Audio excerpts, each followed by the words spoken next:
හයි මගේ යාළුවනේ කොහොමද ඉතින් ඔන්න ඉතින් අද අපි ඇවිල්ලා ඉන්නේ එයා ෆෝස් මියුසියම් රත්මලානට. ඔයාලා කවුරුත් දන්න රත්මලාන ගුවන්පතය, රත්මලාන එයා ෆෝස් කැම්ප් එක, ඒ වගේම රත්මලාන එයාපෝට් එක. ඔයගොල්ලෝ ඉතින් කවුරුත් දන්නවනේ.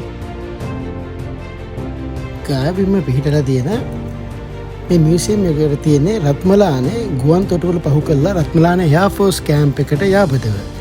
මේකම දකින්නේ නිවඩ දවසේ අපි පවුලේදවියත් එක්ක යන විදිහ. අනික මේක බලන්න කිසිම විශේෂ අවසරයක් ඕනේ නැහැ.